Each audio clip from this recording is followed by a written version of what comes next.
إن الحمد لله والصلاة والسلام على من لا نبي بعده أما بعد فأعوذ بالله السميع العليم من الشيطان الرجيم بسم الله الرحمن الرحيم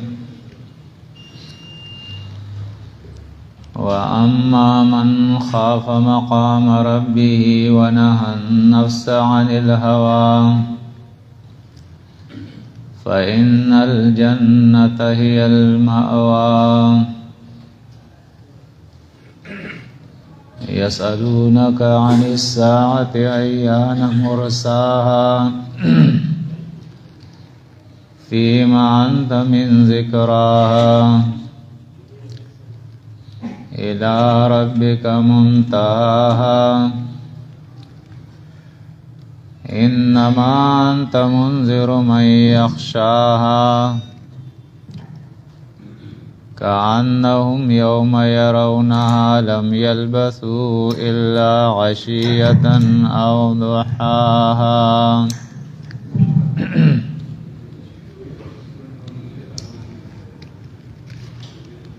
سورۃ النازعات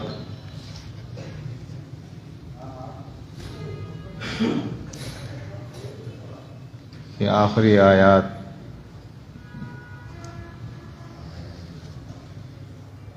یعنی آیت نمبر 40 سے آیت نمبر 46 تک آپ کے سامنے تلاوت کی ہے۔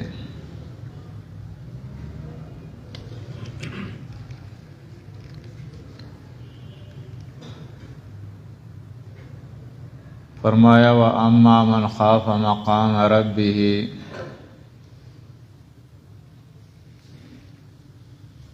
اور جو کوئی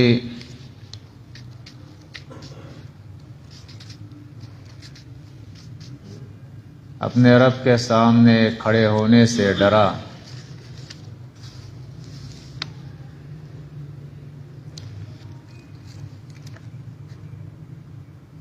یعنی آخرت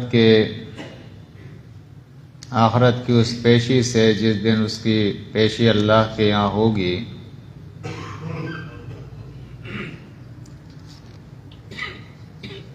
وہ ڈر گیا تو فرمایا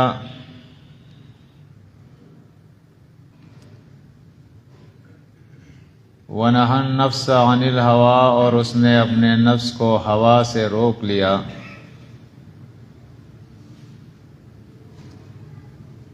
اپنے نفس کو ہوا سے منع کیا،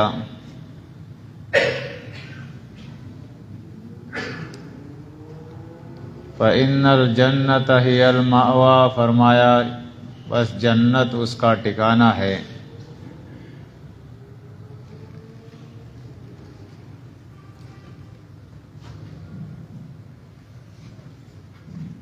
تمام بیماریوں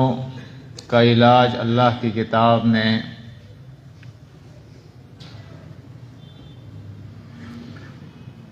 یہی ہمیں بتایا ہے کہ آخرت کی فکر انسان کے دل میں پیدا ہو جائے،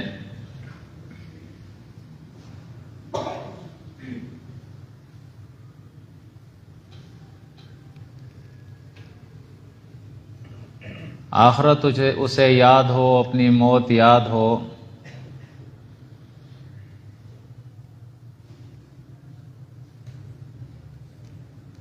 ایسے ہی لوگ ہیں کہ ان کے لیے اللہ رب العزت نے جنت ٹھکانہ بنایا ہے۔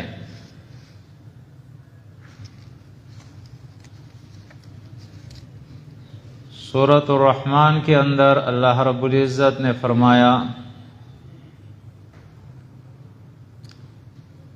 وَلِمَنْ خَافَ مَقَامَ رَبِّهِ جَنَّتَانِ،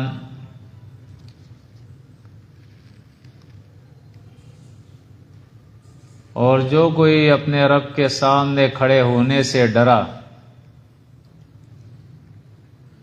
کہ ایک دن میری پیشی اللہ کے بارگاہ میں ہے، میں اپنے رب کے سامنے کھڑا ہوں گا،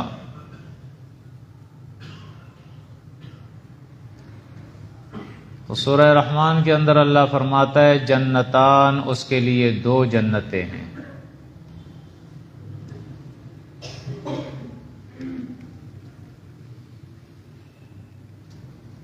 وہاں جنت کا ذکر کیا اور یہاں دو جنتوں کا ذکر کیا ہے۔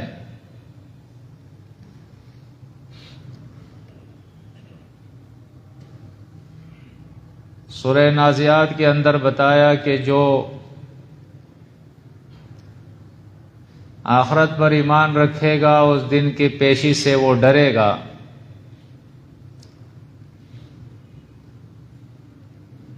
تو دنیا میں اس کا اثر یہ ہوگا کہ وہ اپنے نفس کو ہوا سے روکے گا، خواہشات سے روکے گا، منمانی اور منچائی سے روکے گا،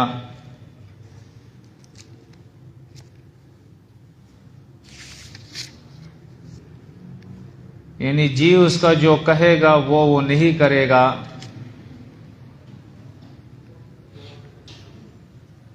بلکہ اللہ رب العزت کی کتاب جو اسے کہے گی وہ اللہ کی کتاب کے اوپر عمل پیرا رہے گا، اللہ کی کتاب پہ وہ عمل کرتا رہے گا۔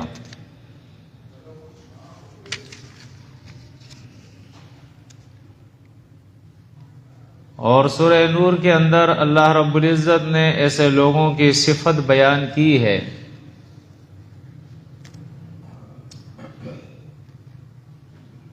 جو آخرت کی فکر دل میں رکھتے ہیں۔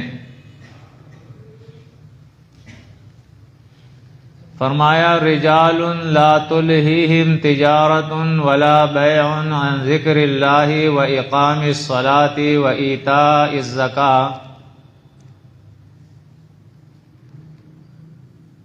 یہ وہ رجال ہے، یہ وہ لوگ ہیں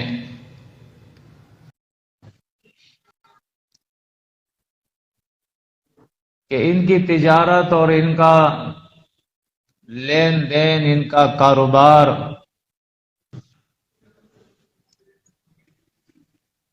انہیں اللہ کے ذکر سے غافل نہیں کرتے۔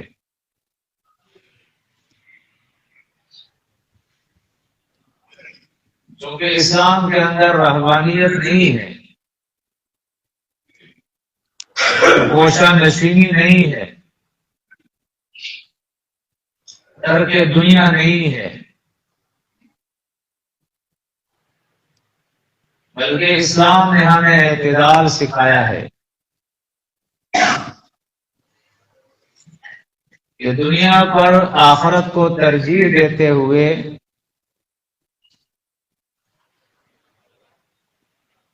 اپنی دنیا کی ضروریات کے لیے بھی تمہیں محنت کرنی ہے، مشقت کرنی ہے، کاروبار کرنا ہے، لیکن ترجیح آخرت کو ہو۔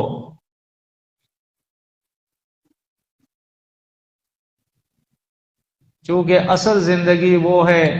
ہمیشہ کی زندگی ہے وہ۔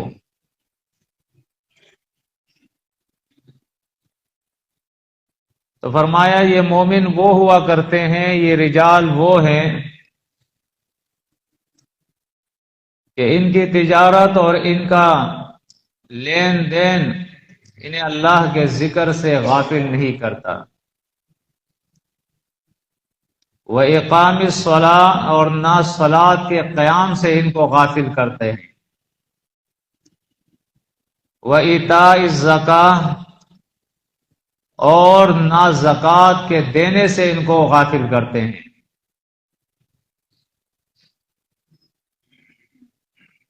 آگے فرمایا یخافون یومن، یہ اس دن سے ڈرتے ہیں تتقلب فیہ القلوب والابصار، جس دن کی ہیبت اور اس کا عذاب ہولناکی اس کی ایسی ہوگی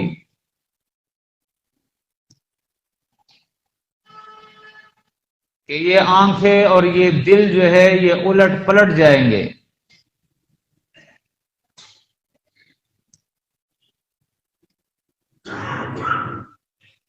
اتنا سخت دن ہوگا وہ، اتنا خوفناک دن ہوگا وہ، اتنا باری دن ہوگا وہ۔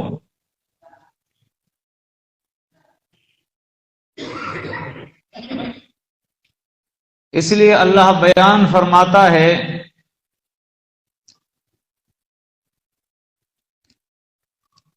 کہ یہ اس دن کی وجہ سے کہ اس دن پر ان کا ایمان ہے کہ اللہ کے ہاں ایک دن، اللہ کے سامنے ایک دن ان کو پیش ہونا ہے حساب کتاب کے لیے۔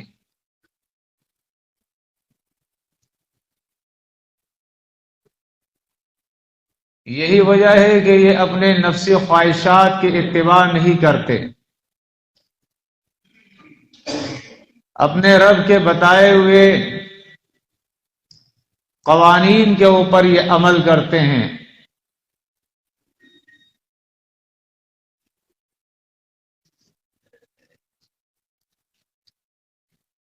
اللہ کے احکامات پہ عمل کرتے ہیں۔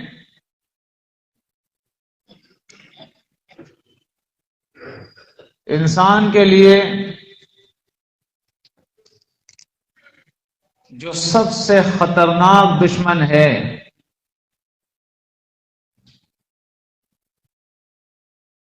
انسان کو دنیا میں رسوا کرنے والا اور آخرت میں رسوا کرنے والا، وہ انسان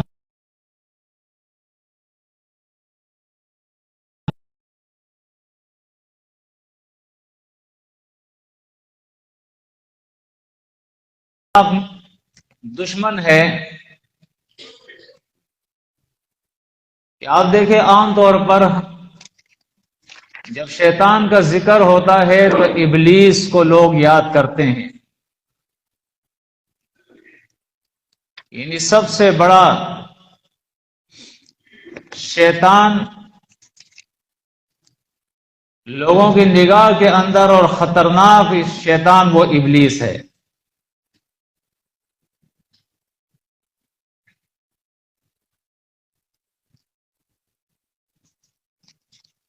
لیکن جب ہم قرآن اور سنت کا مطالعہ کرتے ہیں تو ہمیں معلوم ہوتا ہے کہ ابلیس سے بھی بڑا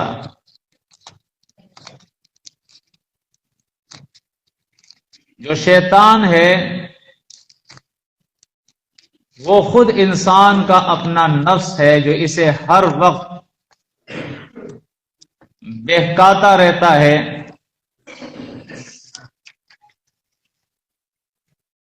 آپ دیکھیں ابلیس جو ہے یہ جنات میں سے ہے، کان من الجن قرآن کہتا ہے۔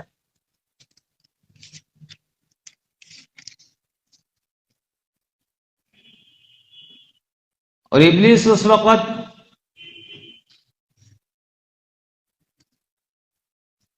شیطان قرار دیا گیا جب اس نے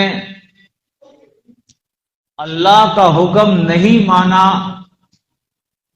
آدم علیہ السلام کو خلیفہ نہیں تسلیم کیا، تو اس وقت اس کو شیطان کہا گیا۔ لیکن سوال یہ پیدا ہوتا ہے کہ آج جو بھی غلط کام کیا جائے اور جو بھی کرے، ہر کوئی یہ کہتا ہے کہ یہ ابلیس شیطان نے کرایا مجھ سے کام۔ لیکن سوال یہ پیدا ہوتا ہے کہ ابلیس کو کس نے گمراہ کیا؟ ابلیس سے اللہ کی نافرمانی کس نے کرائی؟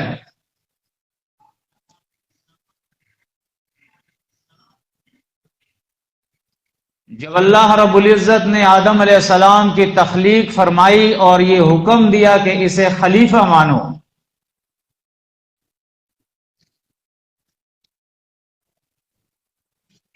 فرمایا ثم قلنا للملائکۃ اسجدوا لآدم فسجدوا الا ابلیس۔ آدم کی تخلیق اور اسے ٹھیک کرنے کے بعد، اسے زندہ کرنے کے بعد اللہ فرماتا ہے ہم نے حکم دیا ملائکہ کو، اور بعد کی آیات سے ثابت ہے کہ اس کے اندر جنات بھی شامل تھے، اور ابلیس جنات میں سے تھا۔ اسجدوا لآدم، کہ آدم کے حق میں سجدہ کرو، یعنی جو حکم میں نے تمہیں دیا ہے آدم کے لیے کہ اسے تم خلیفہ تسلیم کرو، تو وہ حکم میرا مانو تم۔ فسجدوا، سب نے سجدہ کیا، یعنی اللہ کا حکم مانا اور آدم علیہ السلام کو خلیفہ تسلیم کیا تمام ملائکہ نے، الا ابلیس، سوائے ابلیس کے۔ لم یکن من الساجدین، وہ سجدہ کرنے والوں میں سے نہ تھا، یعنی اللہ کا حکم ماننے والوں میں سے نہیں تھا وہ۔ قال، اللہ نے فرمایا، ما منعک، اے ابلیس تجھے کس چیز نے روکا، منع کیا، اللہ تسجد اذ امرتک، کہ تو نے سجدہ نہیں کیا، یعنی میرا حکم نہیں مانا، اذ امرتک، کہ جب میں نے تجھے حکم دیا۔ اب وہ ابلیس کیا کہہ رہا ہے دیکھیں، ابلیس نے یہ نہیں کہا ہے کہ فلاں شیطان نے مجھے وسوسہ دیا، اس لیے کہ ابلیس سے پہلے تو ایسا کوئی نمایاں شیطان نہیں تھا۔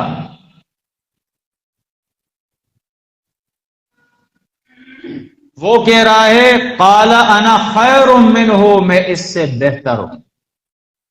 یہ وہ نفس تھا، وہ انسان کی میں،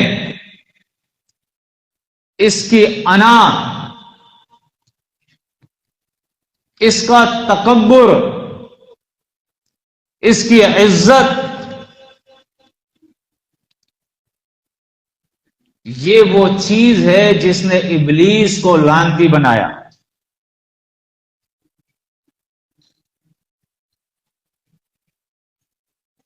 جس کی وجہ سے وہ ہمیشہ ہمیشہ کے لیے لعنتی اور جہنمی بن گیا۔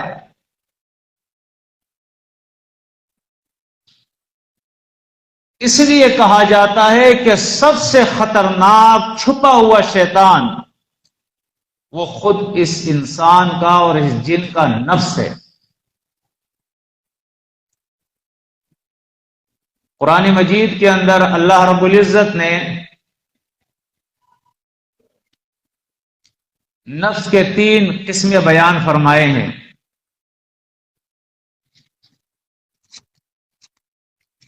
ایک قسم جو ہے وہ نفس امارہ ہے، جس کا ذکر اللہ رب العزت نے سورہ یوسف کے اندر یوسف علیہ السلام کے واقعے کے اندر فرمایا ہے۔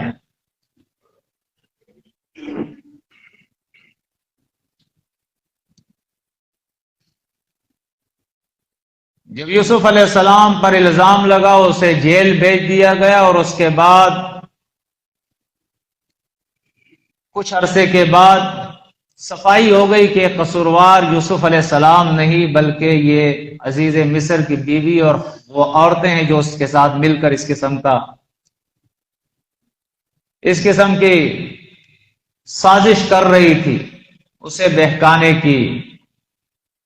پھسلانے کی۔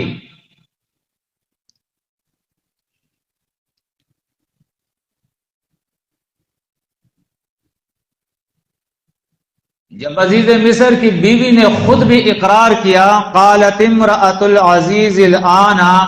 حصحص الحق، عزیز مصر کی بیوی نے کہا کہ الآن، اب، حصحص الحق، حق ظاہر ہو گیا، وَأَنَا رَاوَدتُّهُ عَن نَفْسِهِ، میں نے اس سے اس کے نفس کا مطالبہ کیا تھا، یہ غلطی میری تھی، اس نے بھی تسلیم کیا۔ وَإِنَّهُ لَمِنَ الصَّادِقِينَ، اور یہ یوسف سچوں میں سے ہے، یہ سچا ہے۔